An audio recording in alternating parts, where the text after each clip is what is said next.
Today, I want to ask you a question about Social Security. Do you know where your Social Security check ranks compared to everybody else out there, the entire spectrum of recipients? Are you average? Are you top 25%? Maybe even top 10%? Or somewhere in the middle of the pack? Or you actually closer to the bottom than you think? Because when you look at the actual data from the Social Security Administration, the distribution is actually pretty shocking. Most Americans are receiving far less than people assume, and the gap between the average benefits and the top tier benefits is a lot larger than most people realize. Today I'm going to walk you through this, and I'm going to show you exactly where the Social Security checks fall across this country and again across the spectrum, so you can see where you actually rank. But before we do, welcome to the UnRetired, where you're not done, but you're finally doing what you want. If you enjoy content that helps you make smarter decisions about retirement, income, more importantly, lifestyle after 60, please take a second to like this video and subscribe to the channel. It really helps us grow the channel and build the community. And of course, quick disclaimer, since we're talking about money here, this video is for education and general information only. It's not financial advice. And always remember, everybody's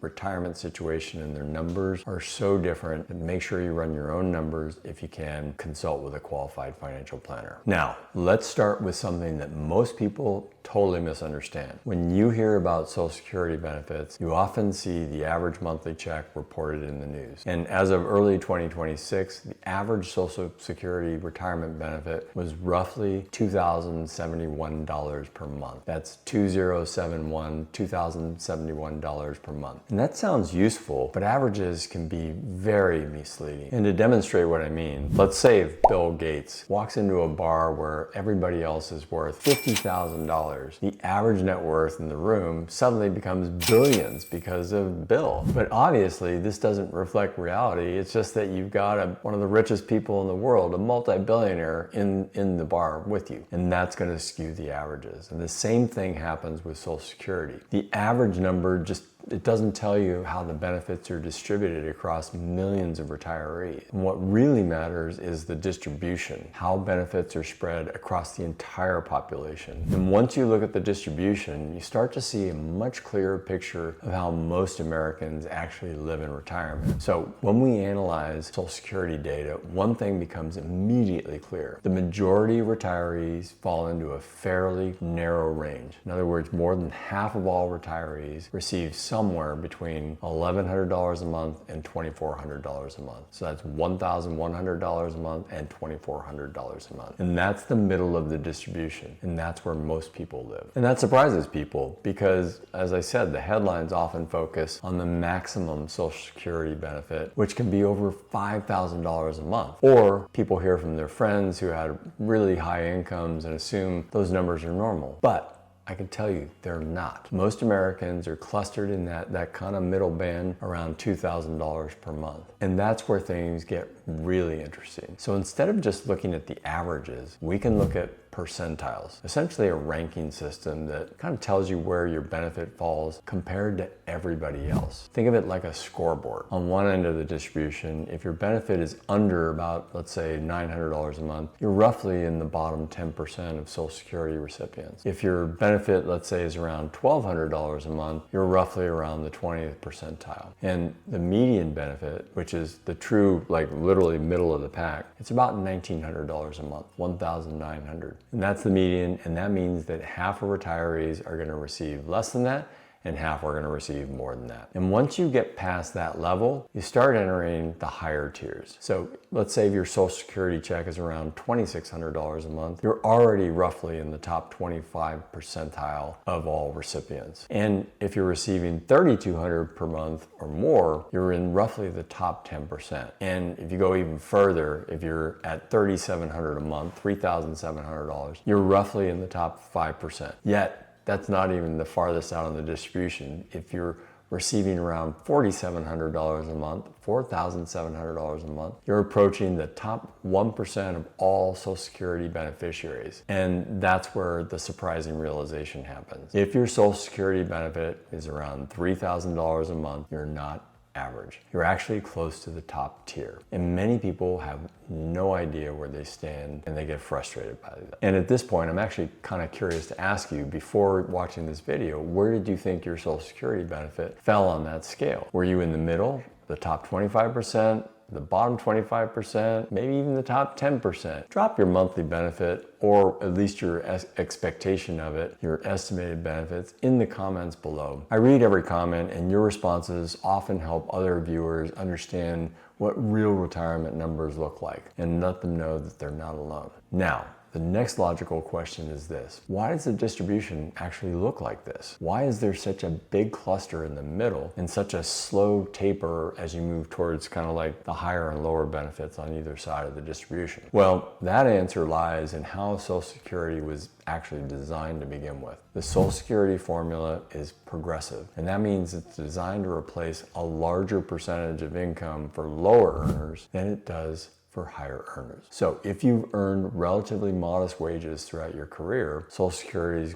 replaces a larger share of that income. But as earnings rise up the distribution, the system replaces smaller and smaller percentages of those additional dollars. And that's why charts rise quickly from very small benefits to moderate benefits there in the middle, and then slowly tapers off at the much higher end. Look, the system was built to prevent poverty in retirement. It wasn't designed to replicate high-income lifestyles. Now, let's talk about the maximum Social Security benefit. In 2026, the maximum benefit at age 70, so the max that you could get, is roughly $5,181 per month. And that's for somebody who waited and took the absolute maximum. But here's a key thing to understand this. Very few people actually reach that number. Qualified for the maximum benefit, you had to do three things. First, you had to earn the maximum taxable wage base for Social Security for most of your career. The second thing is you need to have at least 35 years of high earnings,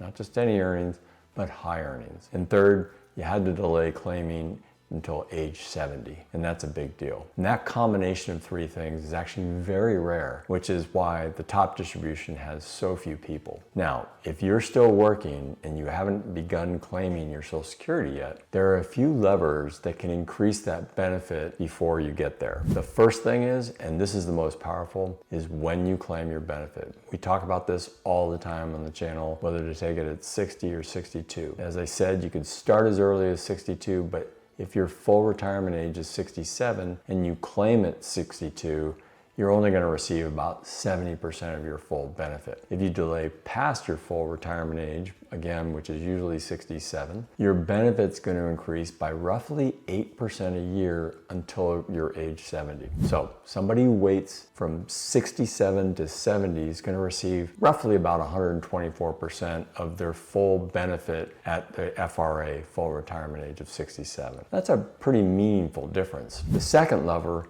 is simply just working at least 35 years. Social Security calculates your benefit using your highest 35 years of earnings. So if you only work 30 years, 5 of those years are going to calculate into a big zero, which obviously lowers the average. And the third lever, especially for couples, is the spousal strategy. Married couples have more levers to pull than a single person. Married couples can sometimes maximize their combined benefits by literally coordinating when each spouse is going to claim. In many cases, the higher earner delays while the lower earner claims early. And the survivor benefits can also play a bigger role in that decision as well. But there's a bigger picture to all this, and that's that even though Social Security is incredibly important, it was never designed to fully replace your income. Remember, the typical benefit is about $2,000 per month. That's roughly $24,000 a year. For most people, Social Security covers the basics, maybe some of your housing, food, utilities, but it